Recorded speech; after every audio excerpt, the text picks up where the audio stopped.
जय हिंद साथियों। मैं संजय सिंह चौहान, भारतीय। सीमा सिंह चौहान, पूर्व लोकसभा प्रत्याशी, 72 बलिया। नरेंद्र सिंह चौहान, भारतीय, विधानसभा 377, जहुराबाद की कलम से। दोस्तों, आज हम बात करेंगे सरपंच का चुनाव मात्र 6 महीने में कैसे जीते। आज भाग नंबर 2 है। दोस्तों, कल हमने जो जानकारी बताई उसी के संदर्भ में आज उसका भाग नंबर 2 है। तो हम आइए शुरू करते हैं।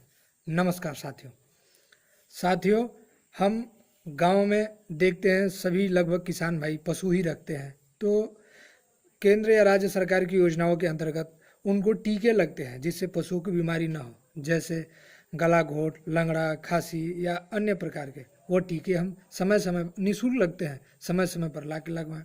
गाँव में माताओं बहनें बूढ़े बुजुर्गों की जांच के लिए आँख का जांच का कैंपेन लगवाएं या नॉर्मल डॉक्टरों की दवाई का कैंप लगा करके वितरण करें। फिर किसान की आयु बढ़ाने के लिए हम उनको जागरूक करें। जब सरपंच का चुनाव लड़ना है तो उनके लिए हम मत्स्य पालन, भेड़ पालन, बकरी पालन, कीट पालन और सुअर पालन इत्यादि हम ऐसे चीज़ों पर उनको बताएं। जिले में जो भी वन विभाग का होता है या पशुपालन पिछड़ा वर्ग आयोग से या बिजनेस विभाग से, वहाँ से हम ला करके इनको जो है कि सुविधाओं को प्राप्त कराएं।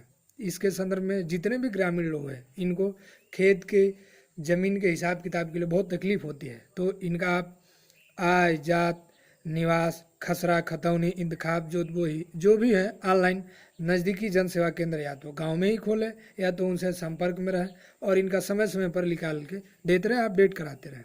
साथ ही कोई बेरोजगार साथी है तो उसको सरकारी या प्राइवेट जॉब के लिए, लिमिटेड कंपनियों के लिए आप फॉर्म का आवेदन अपना पैसा दे करके कम से कम पैसे में कराने की कोशिश करिए। सुनिए कि कितने लोग हैं गांव में देखिए लाइटें नहीं आती हैं, बिजली वगैरह की समस्या होती है, तो इसकी शिकायत करिए। पानी और लाइट लगाने के लिए कोशिश करते रहिए आप। इसी संदर्भ में आप देखा होगा आपने, गांव में नालियाँ, पानी, स्वच्छ संबंधित सफाई कर्मी तो निकलते हैं लेकिन वो साफ करते नहीं। तो आप ब्लीचिंग पाउडर समय समय पर सफाई करने का एक छोटा मोटा कैंपेन चलाते रहिए। 10 लोग 5 लोगों का ग्रुप बना के कंपटीशन कराइए। बच्चों की प्रतियोगिता कंपटीशन गांव में ही 10 बच्चे 20 बच्चे, उसको चेक करिए कि पढ़ रहा लिख रहा, लोगों की नज़रों में कि हाँ भैया ठीक है। एक पैड गांव में 2 या 3 ऐसे लड़कों को रखिए जो कम पैसे में आपके गांव के बच्चों को कोचिंग की शिक्षा दे सकें या दिला सके। उससे क्या होगा, गांव के लोगों को लगेगा कि हाँ हमारे एजुकेशन के प्रति अग्रसित है। साथ ही जितनी भी महिलाएं हैं उनको जागरूक करिए, घूंघट प्रथा का बहिष्कार करिए। उनको कहिए कि अपने पतियों का साथ दें, घर में ही रह के कढ़ाई बुनाई का काम करें, जैसे झोला, पंखी, बेने, पंखे छोटे मोटे बनाते हैं जिसे बाज़ारों में बेच करके वो थोड़ी बहुत आमदनी लेकर घरेलू खर्चे चला सकती हैं। ऐसा कार्य करें। साथ ही आप जितने भी आपने देखा होगा गाय में आवारा पशु वगैरह या गांव में घूमते हैं, इन पशुओं को भगाने के लिए या समय समय पर थोड़ा बहुत छोटा मोटा करके कैंपेन हर 10 दिन 20 दिन पर चलाते रहिए। जो भी सरकार की सरकारी योजनाएं आती हैं, केंद्र की हो राज्य की हो, ग्रामीण लोगों को नहीं जानकारी होती है और सरपंच, गांव का मुखिया, प्रधान इसको जानकारी नहीं देता वो पैसे को खाने के लिए। तो आप क्या करें, खुली मीटिंग का आयोजन करें। खुली मीटिंग में क्या होता है, जैसे देखा होगा पहले आपने पिक्चरों में ढोल नगाड़े बजवा के करते थे, सुनो सुनो गाँव वाले, वैसे ही आप हर एक सुविधाओं को बताइए गांव को कि इस सुविधा का ये लाभ है, इसका ये कागज है। और जितने जितने लोग हैं जो लाभार्थी लगते हैं, किसी का बीपीएल, अंत्योदय, आधार कार्ड जिसका संशोधन कराना है उसको, पैन कार्ड, ड्राइविंग लाइसेंस, पढ़ने के लिए, मतलब तमाम कागजी काम जितने हैं, कोशिश करिए कि वो शहरों में, गांव से 10 किलोमीटर नियर मार्केटों में न जा पाए। आप गांव में ही वो सुविधा देने की उनको कोशिश करिए। समय समय पर जितने भी टीके लगते हैं, जो महिला गर्भवती होती है उनके लिए या जो बच्चों के लिए टीके लगते हैं, वो टीके वालों के लिए आप समय समय पर जागरूक करके लगवाइए, बुलाइए डॉक्टरों को। आप जानबूझ करके ऐसा करिए।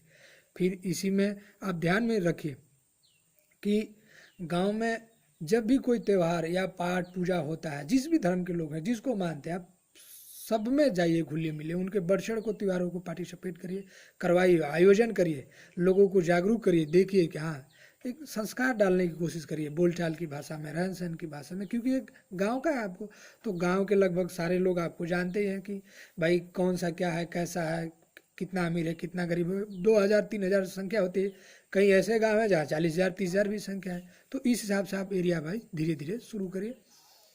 अब इसके बाद में आप उन छोटी छोटी बातों पर ध्यान दीजिए कि कौन कौन बहनें प्रताड़ित कर रही हैं, जिनकी शादी हो गई दहेज के लिए लेके, या कौन पिता परेशान है, तो उनका समस्या निवारण करने की कोशिश करिए। थाने से लेकर जिले से लेके जहाँ भी संभव हो सके जाइए जरूर, निवारण हो या ना हो, लेकिन आप आने जाने की प्रक्रिया शुरू रखिए।